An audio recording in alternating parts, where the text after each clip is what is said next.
Présidente. Avec l'examen des crédits affectés à l'environnement et à l'énergie, nous abordons un moment essentiel pour l'UDI de notre débat budgétaire.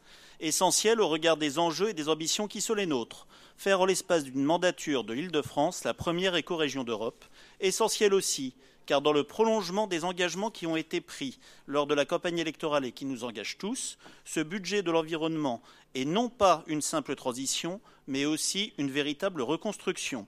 C'est d'ailleurs cet effort de reconstruction, d'audit et de réorientation de notre politique environnementale qui explique le niveau de crédit, certes limité à notre goût, qui est alloué cette année à ce budget.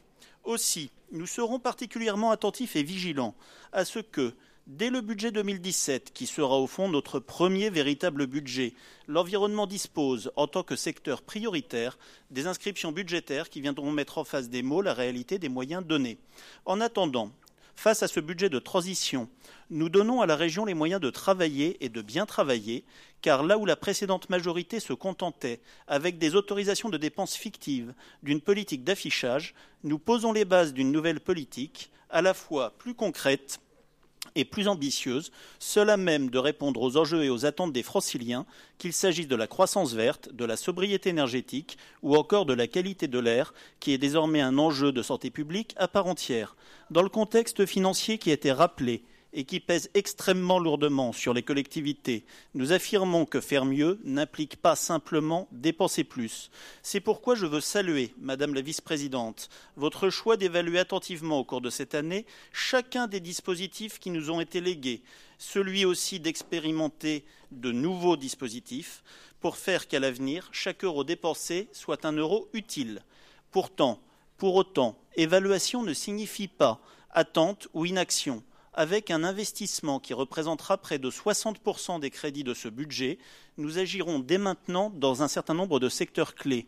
Je pense notamment à la qualité de l'air, autour de laquelle vous allez réunir dans les jours qui viennent l'ensemble des acteurs concernés dans le cadre de la conférence de l'air.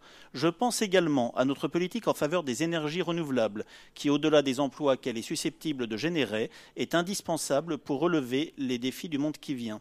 Sur ce point, nous proposons d'ailleurs un amendement visant à accentuer encore nos efforts, car ici, comme sur tant d'autres secteurs, le décalage est criant entre les objectifs qui étaient affichés par le précédent exécutif et les trop faibles progrès constatés au cours de ces dernières années. Pour finir, nous croyons que l'environnement est une trop grande cause pour que nous nous dispensions d'une remise à plat complète de nos politiques, pour que nous ne nous donnions pas le temps de repenser ce qui a échoué, mais aussi de conforter ce qui a été bien fait. Comme c'est trop souvent le cas dans notre pays, il nous faut éviter le piège qui consiste à empiler des dispositifs nouveaux sur des dispositifs préexistants, surtout lorsque ceci était bancal. Il ne peut pas y avoir de grandes ambitions sans introspection et refondation. Il n'est pas possible, sainement et durablement, de bâtir sur des fondations instables. C'est parce que, tout comme nous, vous poursuivez cet objectif et cette ambition, que le groupe UDI vous apporte, Madame la Présidente, Madame la Vice-présidente, son entier soutien loyal et engagé. Je vous remercie.